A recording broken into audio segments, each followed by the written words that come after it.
파티 준비는 결국 다 제 몫이었지만 그래도 기쁜 마음으로 허락했어요. 남편이 드디어 세무사가 됐는데 뭔들 못하겠어요. 직접 시장까지 가서 장을 본 다음에 상다리가 부러져라 잔치상을 차렸어요.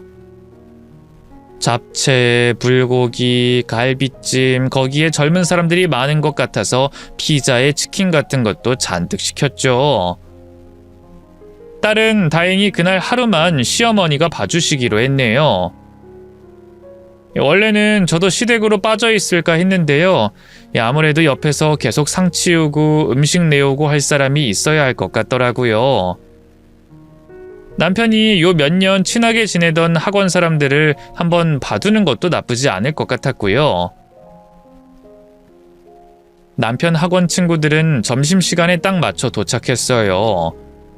대부분 30대 이상이었는데요. 그중 여자 2명은 20대였어요. 특히 한 명은 어지간한 탤런트 뺨칠 정도로 예쁘게 생겼더군요. 세무사가 안 되면 배우나 가수를 해도 되겠다 싶을 정도였어요. 그런데 웬걸 그 여자가 유독 저희 남편하고 친해 보이더라고요. 서로 반말을 하는 건 기본이고요. 자리도 바로 옆에 앉아선 웃을 때마다 저희 남편 어깨나 허벅지를 치는데 너무 신경 쓰이더라고요. 그래도 분위기 망치고 싶지 않아서 계속 모른 척 했는데요. 결국은 저도 폭발하는 사건이 생기고 말았어요. 저희 남편이 소주 한 잔을 원샷 했는데요. 글쎄 그 여자가 아유 쓰겠다. 오빠 얼른 안주 먹어. 하면서 치킨 한 조각을 입에 넣어주지 않겠어요. 거실에서 음식을 내오다 그걸 봤는데 이건 정말 아니다 싶더라고요. 그래서 다가가 그 여자에게 조용히 잠깐만 부엌으로 와달라고 했어요. 이 사람들 다 있는 데서 말하면 그 여자가 너무 민망할 것 같아 나름 배려한 거였죠. 무슨 일이신데요? 아까부터 제가 계속 지켜봤는데요. 저희 남편 유부남인데 행동을 조금 조심하는 게 좋지 않겠어요? 네? 제 행동이 왜요? 여자가 와락 인상을 쓰며 대꾸했어요. 자기가 뭘 잘못했는지 조금도 모르는 눈치였죠. 한숨을 꾹 참고 하나하나 설명했네요. 웃을 때마다 자꾸 저희 남편 허벅지나 어깨 은근슬쩍 만지는 것도 그렇고요. 조금 전에 음식은 왜 직접 먹여줘요? 그쪽은 아무 생각 없이 가볍게 한 일일지 몰라도 다른 사람들은 그렇게 생각 안 할 수 있어요. 유부남이잖아요. 제 말에 여자는 사과하긴커녕 헛웃음을 쳤어요. 참나. 아줌마, 지금 저 질투해요? 뭐라고요? 질투? 맞네, 질투.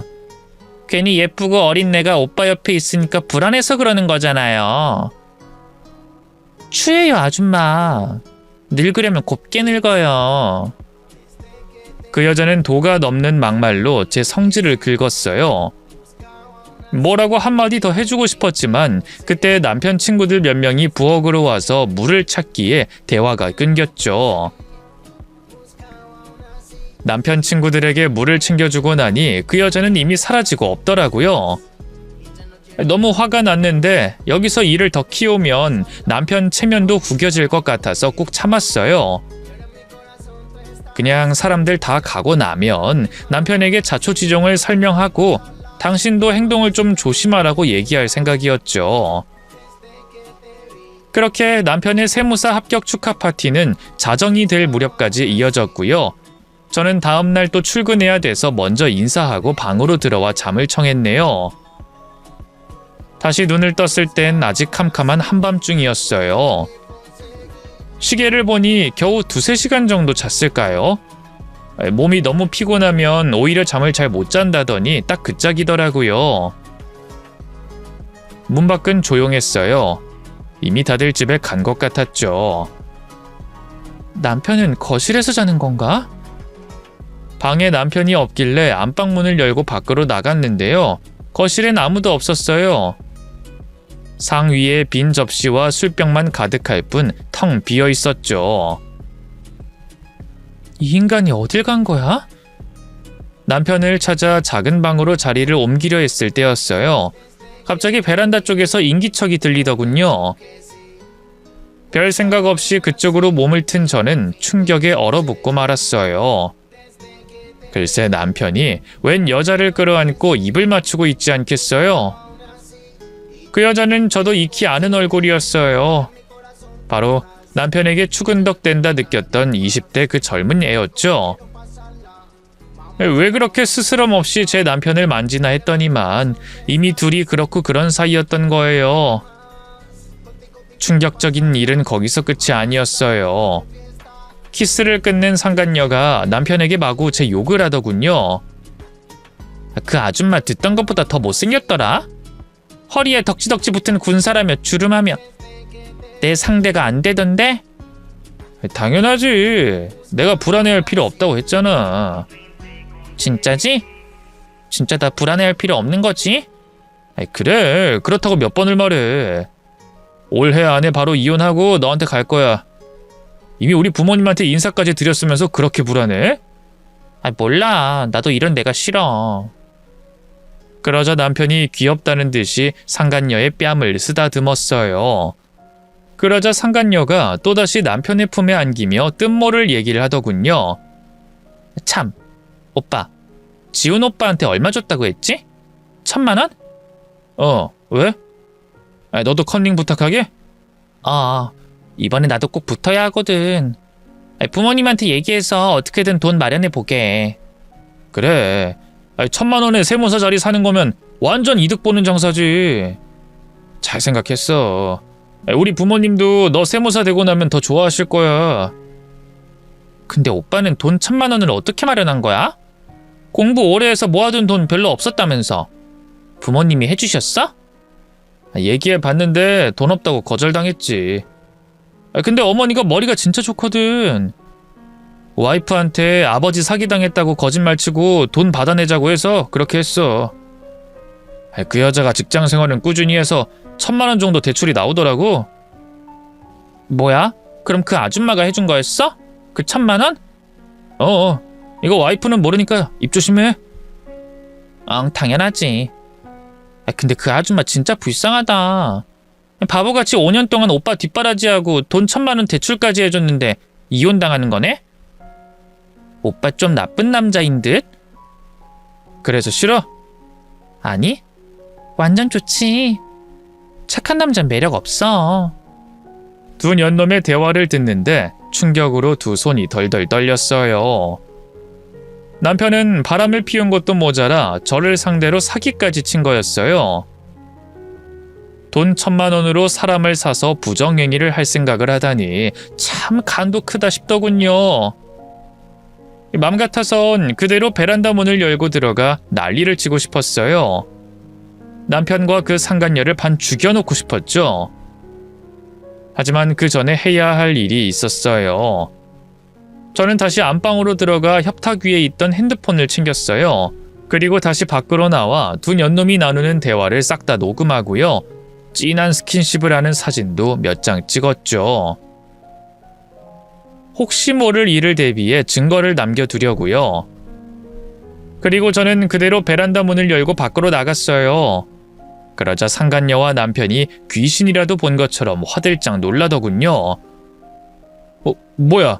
당신 언제 일어났어? 내가 언제 일어났는지가 뭐가 중요한데? 설마 당신 다 봤어? 뭐? 너랑 인연이 붙어먹는 거? 그래, 다 봤다! 저는 남편에게 달려들어 뺨을 연거푸 올려 붙였어요. 그리고 옆에서 입을 떡 벌리고 있던 상간녀의 머리채를 잡고 탈탈탈 흔들었죠. 상간녀는 별다른 반항도 못하고 악소리만 내면서 제게 질질질 끌려다녔네요. 보다 못한 남편이 달려들어 그런 저와 상간녀를 떼어냈어요. 여보 진정해. 진정 좀 하라고. 지금 너 같으면 진정하게 생겼어? 5년 동안 뒷바라지했던 남편이 다른 년이랑 바람이 났는데 누군 뭐 그러고 싶어서 그랬는 줄 알아? 사람 마음이 변한 걸 그럼 어떡해? 사랑이 죄는 아니잖아.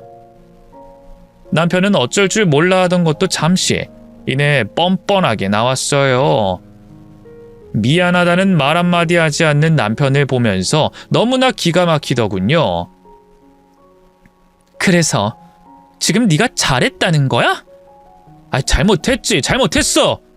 근데 그렇다고 죽을 죄는 아니잖아. 내가 뭐 사람을 죽여서 너처럼 이렇게 폭력을 휘둘렀어? 그래 차라리 잘됐다. 언제 말할지 계속 고민 중이었는데 나 너한테 마음 떠난 지 꽤 됐어.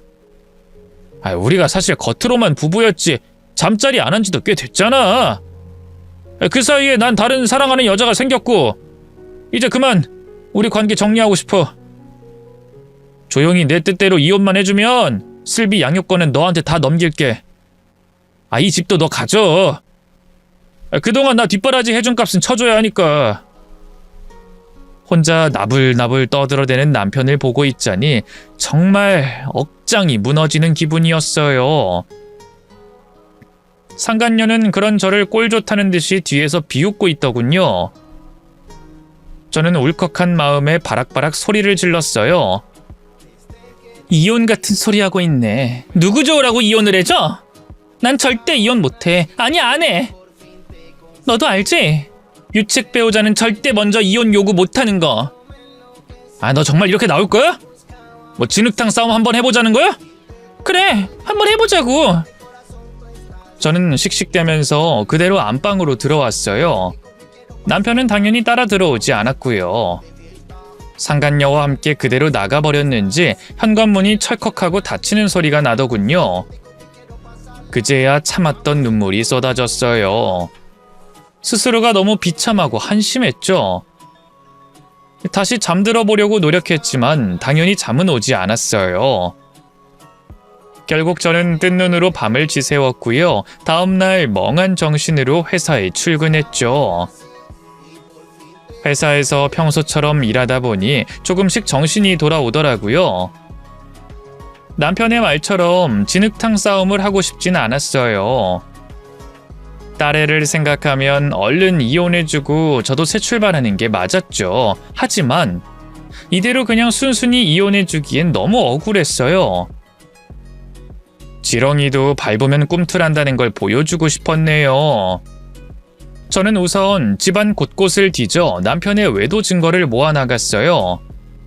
남편 핸드폰을 뒤지니 상간녀와 주고받은 메시지며 저질스러운 사진들이 한가득이었고요. 아파트 CCTV를 보니 저 모르게 상간녀를 집에 불러 시간을 보내기도 했더군요. 이렇게 뒤에서 딴짓거리나 하고 있었으니 5년을 시험 보고도 계속 낙방만 했지. 더더욱 복수심이 불타올랐어요. 남편과 그 상간녀를 지옥에 처박아주고 싶었죠. 그런 제 마음을 읽은 것처럼 남편은 조금씩 밖으로 돌기 시작했어요. 처음엔 세무사 일이 바쁘다 어쩌다 가짜는 핑계를 대더니 나중엔 아예 말도 없이 외박을 하기도 했죠.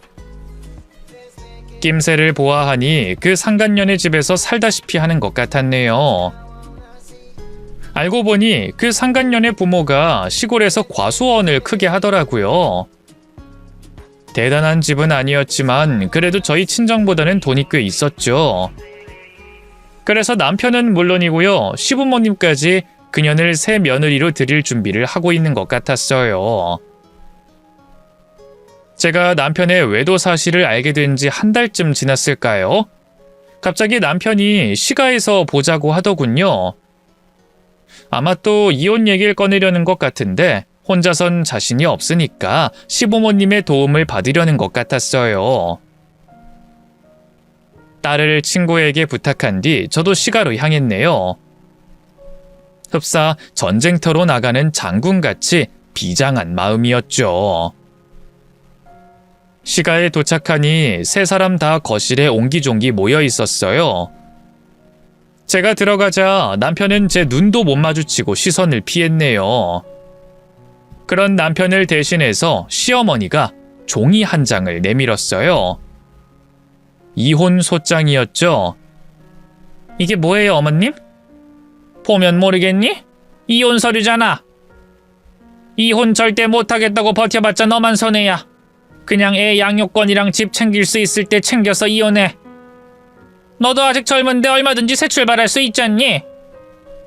마치 남 얘기하듯 가볍게 말하는 시어머니를 보고 있자니 속이 뒤집어졌어요. 하지만 이미 이런 일을 예상하고 있었기에 웃으면서 가방에서 도장을 꺼냈죠. 그래요. 어머님 말씀이 맞아요. 이혼 안 하고 버티면 저만 손해죠.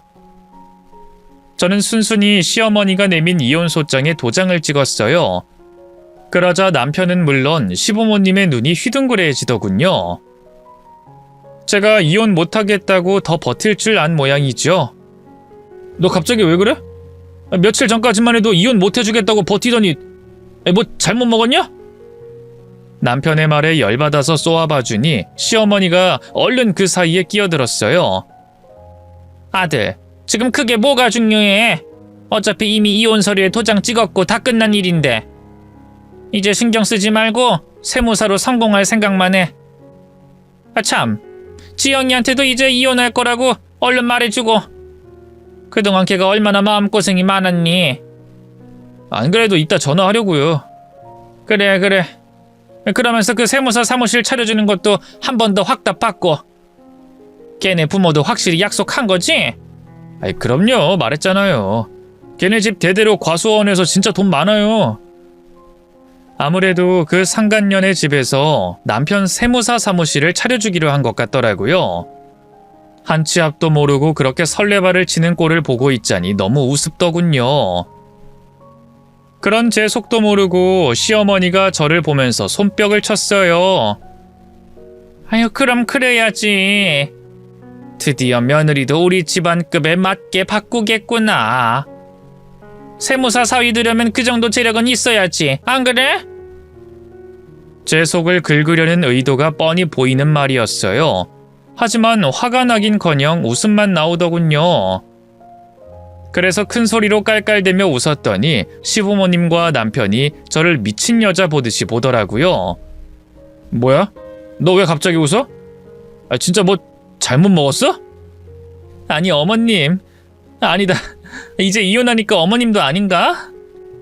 이 아줌마 하는 말이 너무 웃기잖아. 집안급 같은 소리하고 자빠졌네. 일단 사기꾼 집이야말로 우리 집하고 수준이 안 맞는데. 제 말에 시어머니의 얼굴이 하얗게 질렸어요. 뭐? 너 돌았니? 어디 감히 어른 앞에서 깔깔대면서 그따위 버르장머리 없는 소리를 해? 먼저 시작한 건 아줌마잖아요. 그리고 그쪽 아들이 정말 똑똑하게 대단히 잘나서 세무사가 된 게 아니잖아요. 내가 아무것도 모를 줄 알아? 내 돈 1,000만 원이 어디에 쓰였는지? 제 말에 가만히 있던 남편과 시아버지의 얼굴도 하얗게 질렸어요. 남편이 눈치를 보더니 떨리는 목소리로 입을 열었죠. 너 그게 무슨 소리야? 1,000만 원은 아버지 빚 갚는 데 쓴 거 다 알면서 무슨... 내가 무슨 소리를 하는지 정말 모르겠어? 그래, 그럼 계속 그렇게 모르쇠 해봐. 조금 있으면 그것도 못할 테니까. 저는 붙잡는 남편을 뿌리치고 그대로 시가를 나왔어요. 그리고 바로 세무사 시험을 주최했던 사무실에 연락해 남편의 부정행위를 고발했죠. 이미 남편의 핸드폰을 뒤져 부정행위 증거를 죄다 모아둔 상태였기 때문에 두려울 건 아무것도 없었네요. 주최 측에선 자세히 검토해보겠다고 했고요. 만약 부정행위가 사실일 경우 시험 합격은 취소될 거라고 하더군요. 동시에 저는 변호사를 선임해 남편과의 이혼 소송을 준비했어요. 간통죄는 이미 폐지됐다지만 민사소송은 걸 수 있다고 하더군요. 그래서 남편과 그 상간녀를 상대로 어마어마한 위자료를 청구했죠. 이 사실을 안 남편은 난리가 났어요. 제게 전화해 울고불고 애원도 하고요. 나중엔 집으로 찾아와 가만히 안 두겠다면서 협박까지 하더군요. 결국 저는 살던 집을 팔고 딸과 같이 친정으로 거취를 옮겼네요. 그 사이 남편의 부정행위 조사 결과가 나왔어요. 역시나 남편은 그 상간녀에게 얘기한 것처럼 돈 1,000만 원을 1등 친구에게 뇌물로 건넸더군요. 그리고 시험 당일 그 친구와 화장실에서 몰래 답지를 주고받았다 하더라고요. 당연히 남편의 세무사 합격은 취소됐고요. 그건 1등이었던 그 친구도 마찬가지였네요. 그 소식을 전해 듣고 어찌나 속이 시원하던지요. 이혼 소송도 제 승리였어요. 남편의 유책 사유가 인정돼 이혼도 했고요. 딸의 양육권과 친권도 모두 제가 갖고 왔어요.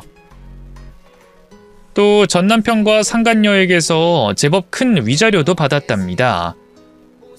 그 과정에서 상간녀는 결국 전 남편을 버렸어요.